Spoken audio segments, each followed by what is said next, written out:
When the school queen, Emily, was cornered by a gang in the alley, my childhood friend, Ethan, rushed forward without hesitation. I couldn't bear to see him get beaten up, so I stood in front of him to shield him. But instead of staying, he grabbed Emily and ran away. That day, I was left behind to face the gang's fury alone, beaten half to death. I missed my college entrance exams and became a laughingstock everyone knew about. Later, under pressure from both families, Ethan agreed to be with me, but he resented me for ruining his chance at love. In the end, he burned down the villa, taking me with him. When I opened my eyes again, I found myself reborn on the day Emily was cornered in the alley. Watching Ethan charge forward without hesitation, I turned and ran even faster in the opposite direction. Help! Someone! Please help! In my panic, someone grabbed my arm and pulled me along.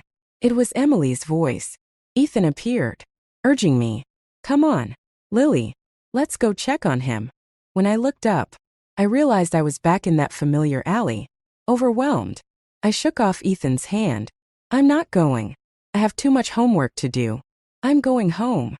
Ethan stared at me, shocked, his expression filled with disdain. "Lily, Emily is our classmate. How can you be so heartless?" I didn't reply and simply turned and ran away. This time, "Ethan, I won't stop you from sacrificing yourself for her." Back at home, my parents had already instructed the staff to prepare a fancy dinner. I absent-mindedly ate a couple of bites, my mind elsewhere, until my chopstick slipped and fell to the floor. My mom gently touched my forehead, concern etched on her face. "Lila, are you feeling unwell?" I shook my head, but tears poured uncontrollably down my cheeks. "Mom, I don't like Ethan anymore. Can we cancel the engagement?" "Ridiculous." My dad slammed his hand on the table, his face dark with anger. Rolling up his sleeves, he stormed toward the front door. "I'm going to ask the Carter family why they've allowed their son to bully my daughter." The Carters have been our neighbors and business partners for years. Ethan, 3 months older than me, had been my constant companion growing up. I adored following him around. Mom said he was once kind and polite, and when I showed interest in him, our parents arranged an engagement for us. But it wasn't until he abandoned me for Emily, leading to my tragic death, that I realized how much he resented me. Even when he liked Emily, he kept quiet, enduring his feelings for her while pretending to accept me. I mistakenly thought he wanted to marry me. Now that I know his true feelings, I refuse to interfere in his life anymore. As Dad opened the door, sunlight streamed in, illuminating Ethan, who stood unharmed, supporting a fragile-looking Emily. They slowly walked toward the nearby villa. "Stop right there," Dad bellowed from the doorway. "What are you doing? Holding someone like that? Let go right now. You'd better get in here and apologize to Lila." Hearing the commotion, the Carter family quickly came outside. Mr. Carter rushed over and slapped Ethan across the face. "So young, and already chasing after girls? What do you take Lila for?" Seeing Ethan get hit, my dad's anger eased slightly.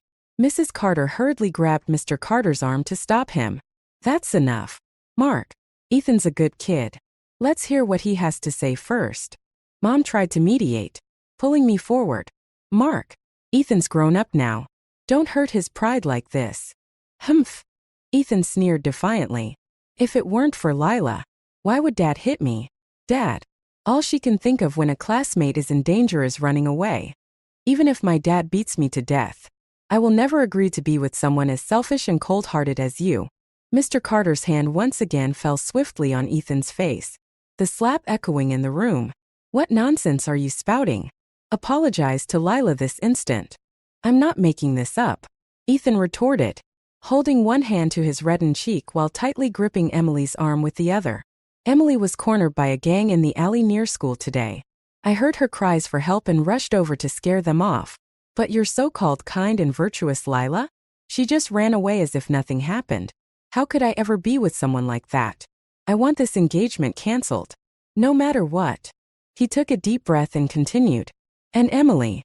Emily's parents died in a car accident 2 years ago. She's all alone now. The neighborhood she lives in doesn't even have surveillance cameras. It's way too unsafe. We have so many empty rooms at home. So I plan to ask the housekeeper to clean one up for her. She can stay with us until after the college entrance exams. It's only 2 months. Mrs. Carter, heartbroken by the sight of her son's reddened face, turned to me with a sharp tone. Lila, is what Ethan said true? Did you really run away like a coward when you saw a classmate in danger? Impossible. My daughter would never do such a thing. My dad interjected firmly, turning to me with a look of conviction. I hesitated for a moment, then admitted, I did run. As my words hung in the air, Ethan immediately pointed at me, his voice ringing with satisfaction. You all heard that, right? What else is there to say? I will never marry someone like her. For a fleeting moment, I saw disappointment flicker in my dad's eyes, but he quickly masked it and said, So what? My daughter's safety is what matters most. Lila, you did the right thing. Never risk yourself for people who aren't worth it. Hearing my dad's unwavering support, warmth surged in my chest. I took out my phone and began explaining. But I didn't do nothing.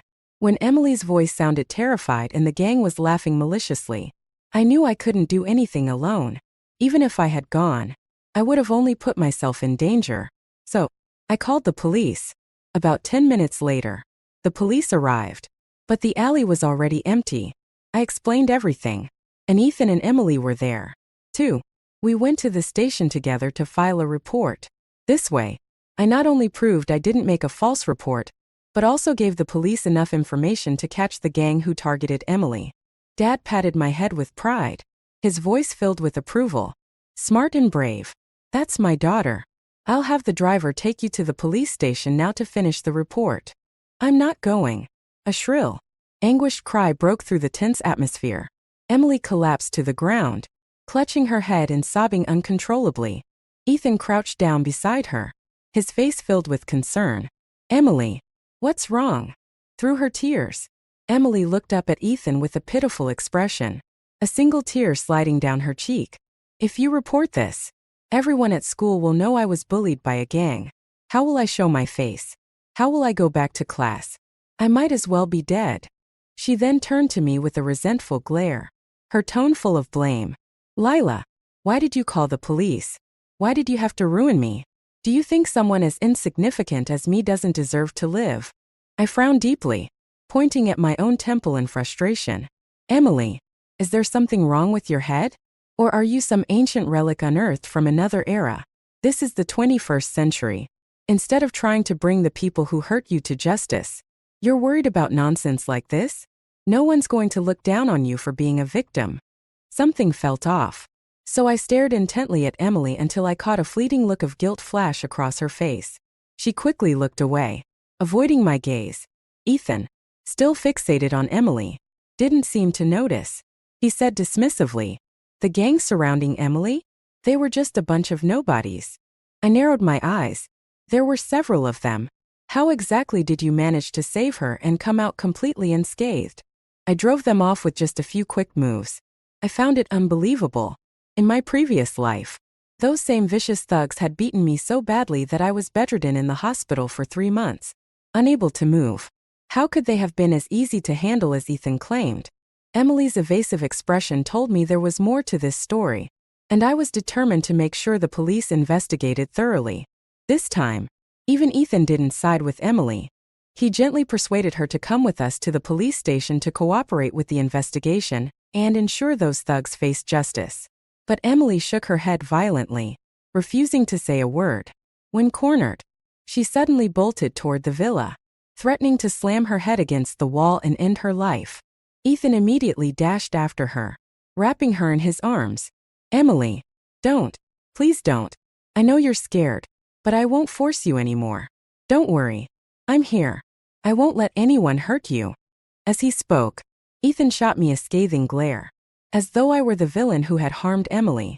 While they were busy drowning in their melodrama, I calmly called the police again, informing them that the victim who had cried for help in the alley was now at the villa. The police arrived quickly. When the patrol car pulled up to the gates of the villa, Emily froze, her face going pale. Confronted with the officer's questions, she no longer dared to lie. Tearfully, she confessed everything. The so-called thugs were her cousin and his friends. She had orchestrated the entire situation. ordering them to block her in the alley to stage a scenario where Ethan could heroically save her. Everyone present was stunned upon hearing the truth. Even Ethan's expression turned dark. Emily, however, wasted no time and threw herself into his arms. Ethan, you know you like me. I like you, too. I couldn't stand watching you and Lila together every day, growing closer and closer. I had no other choice. I had to do this to make you realize your true feelings. Admit it, Ethan. The person you've always liked isn't Lila. You risked your safety to save me. Why can't you be brave enough to fight for me just one more time? It's the modern era now. Do your parents really think they can force you into an arranged marriage? Aren't they afraid of ruining your happiness forever? She sobbed, her tears falling like a shattered pearl necklace. Ethan clenched and unclenched his fists before finally pulling Emily tightly into his arms and closing his eyes in pain. Lila, stop holding on to me. Please, just let me go. I said nothing, turning to walk back home. My parents, worried about my state of mind, tried to console me. Meanwhile, Ethan attempted to follow me inside, but my mom slammed the door in his face. The Carter couple stayed outside, trying to mediate the situation. In the end, because no actual harm had been caused, Emily was let off with a verbal warning. Everyone else forgave her, but I couldn't. I would never forget how, in my previous life, I had risked everything to save Ethan, only for her gang of thugs to come after me with the intent to kill. If I continued to cling to Ethan, her cousin would undoubtedly attack me again. But this time, I'd gather evidence and ensure he paid for what he did. He owed me justice for the suffering he caused in my last life. Seeing my distress, my dad's eyes filled with tears. When he noticed me looking at him, he quickly forced a smile to reassure me. I couldn't help but let out a small laugh through my tears. Dad, I said, can we pull our company's investments out of the Carter's business? Dad nodded firmly. Of course. That brat Ethan needs to learn a lesson, but it will take a little time to handle. He paused, then asked me seriously, Lila, do you want to cut ties with them completely? Or are you planning to use this to keep control over Ethan? My mom chimed in, her tone gentle but firm. Sweetheart, forcing things won't bring happiness. Ethan isn't worth all this effort. When I returned home, I reassured my parents, don't worry, I know what I'm doing. The next morning, as soon as I arrived at school, I noticed classmates whispering and pointing at me. Even my desk mate avoided speaking to me, instead slipping a note into my hand. The gist of it was that I had used my family's influence to force Ethan into staying engaged with me.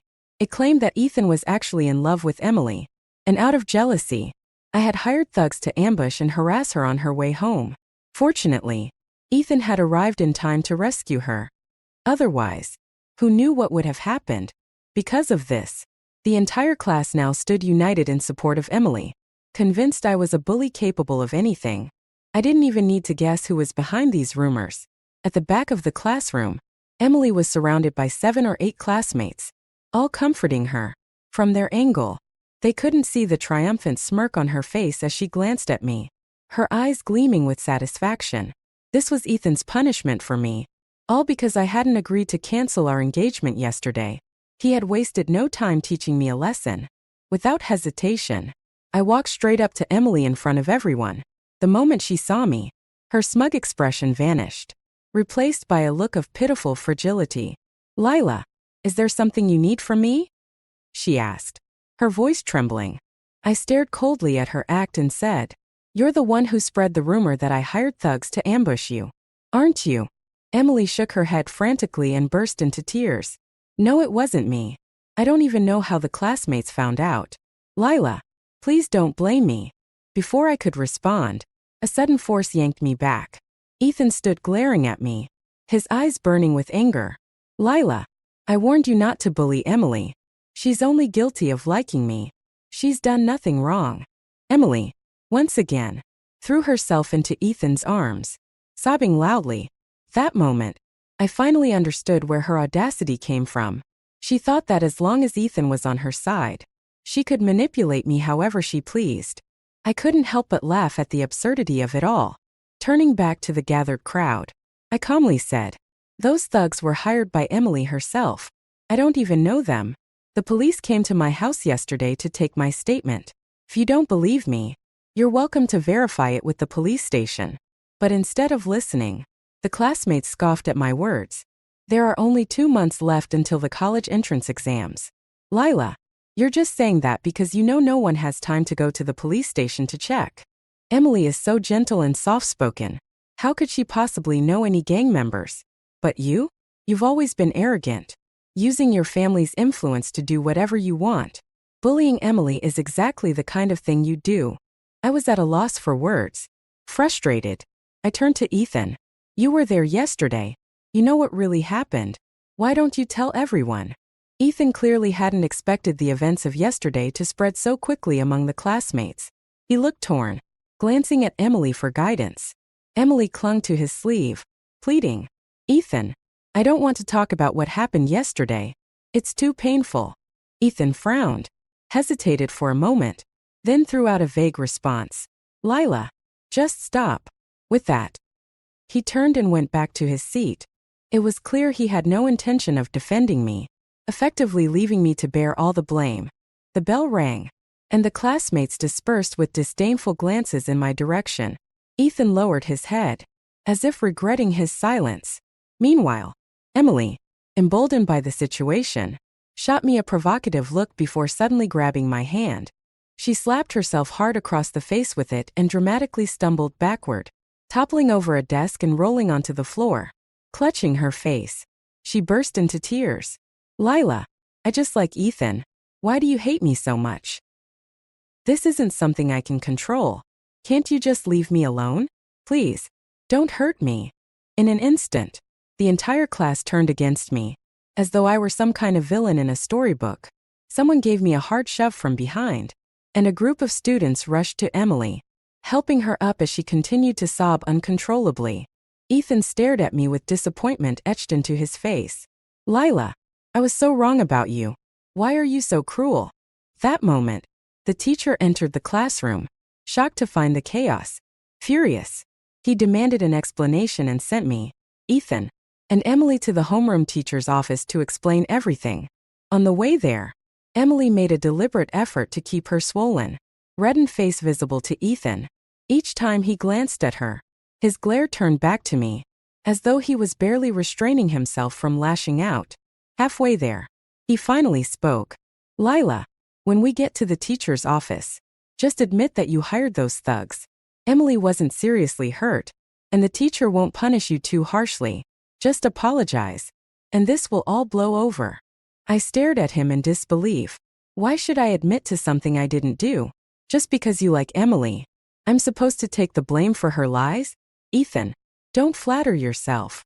Ethan suddenly stopped in his tracks, grabbed Emily, and shoved her in front of me, pointing to her injured face. He shouted, Look at what you did to her. Just take responsibility for yesterday. You're a rich girl. No one will dare bully you, no matter what. But Emily, she's poor. She couldn't handle being ostracized or bullied like this. Oh, so because she's poor, she deserves sympathy. And because I have money, I deserve to be blamed for something I didn't do? What kind of nonsense is that? I snapped, seeing my refusal to back down. Emily tugged on Ethan's sleeve, her tears flowing again. Forget it, Ethan. Someone like me, if she wants to hit me, she can. I could never expect her to apologize, let alone make it right. She forced a fragile, bittersweet smile, but the movement brought tears of pain to her eyes. It's fine, Ethan. I'll be okay. I interrupted their melodrama with a frustrated scoff. Stop pretending. I pointed to the bejeweled pin on my chest and turned to Emily. See this? It's a camera. My dad had it custom made to protect me from people like you. It captured everything, including how you grabbed my hand and slapped yourself with it in the classroom earlier. Emily's face turned pale as I continued. I'm done playing along with your little performance. I'll send the footage to the class group chat so everyone can see just how good of an actress you are. I turned to walk away, but a tug on my pants stopped me. Looking down, I saw Emily kneeling on the ground, her face ashen. Lila, please, don't ruin me. You have everything. But all I want is Ethan. Ethan stared at Emily, who was crying and trembling on the floor. For a moment, he seemed frozen, unsure of what to do. Finally, He asked quietly. Emily, is what Lila said true? Did you slap yourself? A flicker of humiliation crossed Emily's face, and she hung her head in shame. Ethan let out a bitter laugh, his voice laced with self-mockery. Without saying another word, he turned and walked away. Panic flooded Emily's face as she scrambled to her feet and ran after him, wrapping her arms around him from behind. She cried, Ethan, please, save me. I only did it because I was afraid you'd choose Lila over me. She's your equal in every way. Her family, her status. But I'm just an orphan with no one. Her voice trembled as she spoke, her emotions spiraling out of control. In her haste, she tripped and fell into the artificial lake nearby with a loud splash, her scream echoing across the campus. Ethan, who had been cold and distant, immediately froze. The moment he saw Emily struggling in the water, all of his composure shattered. Without hesitation, he dove into the lake to save her. He quickly took off his jacket and jumped into the lake to rescue her. Meanwhile, my mom fiddled with the simple pin on my blouse and sent the recording of my earlier conversation with Emily and Ethan to the class group chat. I watched as Ethan carried the soaking wet Emily out of the lake. He gently picked up his discarded jacket and carefully draped it over her shoulders. Amused, I asked, So, are you still planning to go to the homeroom teacher's office? Ethan stormed toward me, snatched the pin from my blouse, and crushed it underfoot, realizing it wasn't actually a camera. He let out a relieved sigh before turning back to glare at me. I'll tell the homeroom teacher everything. That you bullied Emily and forced her to jump into the lake. Lila, you can wait to be expelled from school. He turned back to Emily, his eyes filled with concern. Let me take you to the infirmary to get some dry clothes and medicine so you don't catch a cold. Emily shook her head firmly. No, Ethan. We should go to the homeroom teacher first and clear things up. Ethan nodded. Whatever you say. I followed the two of them to the office, glancing at my phone as the group chat erupted with anger. My classmates and even some teachers had listened to the recording, and were now openly criticizing Ethan and Emily. As I trailed behind the pair, who held hands like two star-crossed lovers heading to their doom, I couldn't help but find the whole situation absurdly ironic. The moment we entered the homeroom teacher's office, Emily burst into tears. Mr. Ma, our teacher, listened in silence, his expression dark as coal. Ethan mistook this as anger toward me and began fabricating accusations, pinning blame after blame on me. Ethan's confidence grew with every word, and he eventually declared, If you don't punish Lila severely, even expel her, I'll take this directly to the principal. I won't stand for favoritism. Mr. Ma, visibly trembling with anger, took out his phone, opened the class group chat, and played the recording on speaker. Then, without saying a word, he tossed his phone onto the desk and stared at Ethan and Emily. Emily, who had been crying moments earlier, froze as the recording played. Her face turned pale, and then, unable to bear the humiliation, she fainted on the spot. Ethan quickly scooped her up and ran to the infirmary, but not before turning back to glare at me one last time. Lila, you're so unfamiliar to me. Back in the classroom, my classmates, who had previously treated me like a monster, now surrounded me with apologies. I waved them off, uninterested. Having experienced death once, their shallow accusations and apologies didn't bother me, but I wasn't going to let the two people who started this escape unscathed. Ethan and Emily didn't show up for the rest of the day. It seemed Emily couldn't face the backlash after her lies were exposed. In the following days, I ignored their absence, throwing myself into studying for the upcoming college entrance exams. Emily, unable to withstand the judgmental stares of her classmates, often ran out of the classroom in tears. Ethan would inevitably chase after her to comfort her. Sometimes, she'd feign headaches or stomachaches, giving her more excuses to pull Ethan away from class. By the time of the final mock exam before the college entrance exams, Ethan's grades had plummeted so badly that he couldn't even qualify for an average college. One evening, as I returned home from a late study session, Mrs. Carter stopped me outside my house. Lila, can you come over to our house for a moment? I need to talk to you about something. I had no desire to entertain her request. It's late, Mrs. Carter. If there's something you want to discuss, you can say it here. Mrs. Carter sighed, her expression a mix of frustration and concern. Lila, you've seen Ethan's grades, haven't you? I nodded. I have. Then why haven't you tried to help him? She asked, her tone accusatory. Looking at the reproach in her eyes, I suddenly understood where Ethan had inherited his twisted logic. Why should I help him? I asked flatly. Mrs. Carter let out another heavy sigh. You know his grades have dropped because of that. Little vixen. Emily, your uncle and I stopped her from moving into our house, so you should have been keeping an eye on him at school. You should have stopped her from distracting him. She leaned in, her tone growing serious. Lila, remember this. You're Ethan's fiancé. You're supposed to look after him. I couldn't believe what I was hearing. Mrs. Carter, the college entrance exams are almost here. Even if you try to intervene now, it's too late to change Ethan's performance. She paused for a moment, then suddenly grabbed my wrist with a determined look. Sweetheart, I know you care deeply for Ethan. If he can't get into the same university as you this year, then both of you should retake the exams next year. During that time, you must keep an eye on his studies. Don't let him fall apart over someone insignificant again. Once you both get into college, I'll immediately arrange a grand engagement party for you two. I gently pulled my hand away. That won't be necessary. Mrs. Carter. Her expression darkened. What do you mean? Are you unwilling to repeat the year for Ethan? How can you be so stubborn? Ethan is such a great guy. If you don't stick by his side, some other girl will take him from you, and then you'll have nowhere to cry. Just listen to me. Guide him. Help him improve. The better he becomes, the more you'll benefit in the future. After all, your family business will eventually need Ethan's help to thrive. I interrupted her relentless persuasion with a sharp tone. Ethan's life is his own to manage. Let him live it however he chooses. And as for my family's business, it doesn't need outsiders meddling. You'd better focus on your own problems. My dad's almost done handling the company accounts, and soon we'll be pulling all our investments out of the Carter Corporation. I glanced at their villa. It wouldn't be long before it changed ownership. Once that happened, I wouldn't have to deal with the Carters' hypocritical faces anymore. The day before the exams, Ethan, who had been ignoring me completely, unexpectedly asked to meet me at the alley behind the school. He said he regretted how things had turned out. I accepted his invitation with a smile.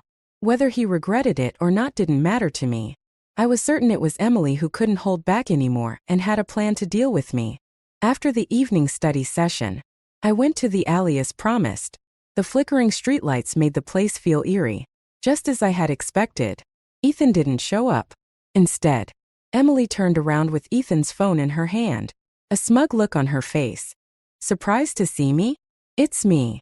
I looked at her calmly. Why did you call me here? Emily didn't answer right away. Instead, she dangled Ethan's phone in front of me. Miss Song, I used Ethan's phone to send you a message, and here you are. You must really love Ethan, don't you? Ha, but Ethan's heart is with me.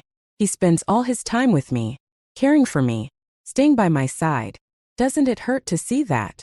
I said nothing, watching her calmly as she continued to act triumphant. Before she could finish, a gruff voice interrupted from the other end of the alley. What's all this chatter about? 7 or 8 men holding iron rods emerged from the shadows. The leader pointed at me with a sneer. This little girl? She's the one you said could cough up $1 million.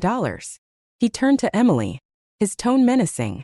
You'd better not be messing with me. Emily. Emily panicked and hurriedly explained. Cousin, I wouldn't dare lie to you. She's the heiress of the Song Corporation. $1 million is nothing to her. She could even give you $10 million if she wanted to. But you have to make sure to keep this clean. If her father finds out, neither of us will make it out alive. My eyebrows raised slightly. Was she planning to kill me to silence me? The group of thugs advanced toward me, while Emily smirked behind them, her voice cold and mocking. Lila, just go die already. If it weren't for you, I'd still be the pure, resilient schoolbelle in everyone's eyes. I wouldn't have become the target of everyone's disdain, nor would Ethan have grown distant from me. I could feel his affection for me gradually turning into pity. I didn't want that. As long as you're dead, the engagement won't bind Ethan anymore. He'll definitely fall in love with me again. Emily laughed hysterically, her expression manic. But I wasn't the least bit nervous. In fact, I was thrilled. A sharp shout broke the stillness of the night just as the gang of thugs, wielding their iron rods, was less than 3 meters away from me. Dozens of bodyguards armed with cameras charged out of the surrounding alleys, snapping photos of the thugs relentlessly. The once menacing men instantly became flustered and disoriented. Emily tried to escape, but I ordered my people to stop her. With all the evidence at hand, I immediately called the police. Emily froze in shock, then glared at me with a bitter smile. So you knew all along. Lila, what did I ever do to you to deserve this? Why are you trying to ruin me? I couldn't help but laugh at her pitiful and furious expression. As expected, true villains always see themselves as victims. I didn't bother arguing with her anymore. 10 minutes later, the police arrived, and the entire group was taken to the station that night. By the next morning, news of the Song family heiress being ambushed in an alley due to jealousy over her engagement to the Carter family's son had gone viral. I prepared myself for the college entrance exams as planned. As I stepped out of the house, I found Ethan sitting on the steps of my front porch. The dark circles under his eyes and his disheveled hair suggested he hadn't slept all night. When he saw me, he quickly stood up, looking ashamed. He opened his mouth to speak but seemed to falter. It wasn't until I walked past him that he gently tugged on my sleeve. Lila, I'm sorry. I didn't know Emily was that kind of person. She almost got you hurt. It's a good thing you were prepared. Can you stop holding this against her? She's really pitiful. But don't worry. I won't be with her anymore. I'll fulfill our engagement and cut ties with her completely. I shook off his hand. It's too late. She doesn't have another chance. Neither do you. After the exams, the Carter family came to our house again. Unlike their usual polite demeanor, they were stopped at the gate by our staff. Furious, Mr. Carter yelled from outside. Lila, what's the meaning of this? Get out here right now. My son didn't even take his exams because of you. You owe us an explanation. I opened the door, leaned casually against the frame, and looked at the indignant couple. How did you know my parents were away on vacation? Did you think you could bully a little girl while they were gone? Mrs. Carter's face briefly showed a flicker of embarrassment before she quickly composed herself. Of course not. Lila, you and Ethan have been close since childhood. Are you really going to let a misunderstanding caused by some nobody ruin your relationship? That would be such a pity. She pushed Ethan forward. Say something. Ethan. Ethan finally looked up at me, his eyes briefly lighting up. Lila, I'm sorry. I didn't take the exams. I know I let you down, but I've realized that without you, I don't want anything else. The exams don't matter to me anymore. I couldn't help but laugh at his poor acting. Ethan, are you trying to pin your failure to take the exams on me?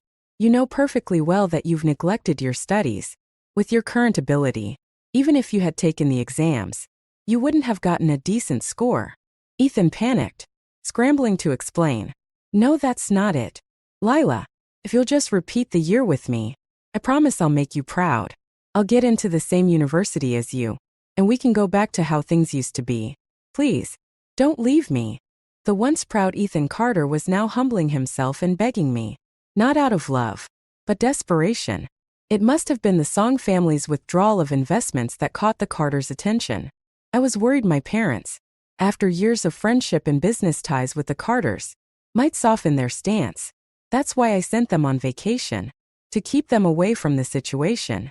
After all, they hadn't experienced the painful betrayals I endured in my previous life. As for Ethan Carter, there would never be forgiveness from me. I closed the door, and the light in Ethan's eyes disappeared as the last sliver of the door shut. His entire family was eventually driven away by security. By the time I received my university acceptance letter and flew to the island to reunite with my parents, the Carters were in ruins. They had hastily packed their belongings to flee their villa after declaring bankruptcy. But I had already tipped off their creditors. They were stopped mid-flight and confronted by their debt collectors. Mr. and Mrs. Carter were both sent to prison. Ethan, left with nowhere to go, ended up on the streets. He became a favorite subject of tabloid reporters, who gleefully captured his downfall. The pictures of him rummaging through trash bins for food or being chased after stealing steamed buns made headlines every few days. As for me, I never crossed paths with him again. Months passed, and my life took on a peaceful rhythm, free from the entanglements of my past. University life opened new doors for me, new friends, new experiences, and a future that felt entirely my own. The shadows of Ethan and Emily gradually faded into irrelevance. One sunny afternoon, as I walked through campus, I received a call from my father. His voice was warm and steady. "Lila, we've finalized the complete withdrawal from the Carter family's remaining business interests. They no longer have any ties to us." "Thank you, Dad," I said, feeling a weight lift from my shoulders. He chuckled softly. "You've grown so strong. My girl. Your mother and I are proud of you." Hanging up, I reflected on how far I'd come. I wasn't the naive girl who blindly chased after someone who didn't value me. I had reclaimed my life, my dignity, and my future. As I sat down on a park bench, soaking in the sunlight, I noticed a street performer nearby. He played a melancholic tune on a violin. His eyes closed as if lost in another world. His music reminded me of my own journey, a symphony of heartbreak, strength, and renewal. A small crowd gathered, applauding as the song ended. As the performer packed up his violin, our eyes briefly met. He smiled, a kind, genuine smile that warmed my heart. I smiled back, feeling a spark of something new and unexplored. Perhaps, in this fresh chapter of my life, there was room for new connections and a love built on mutual respect and understanding. Not a love born of obligation or guilt, but one that would grow naturally and beautifully. And for the first time in a long time, I felt truly free. Free to live, free to love, and free to write my own story.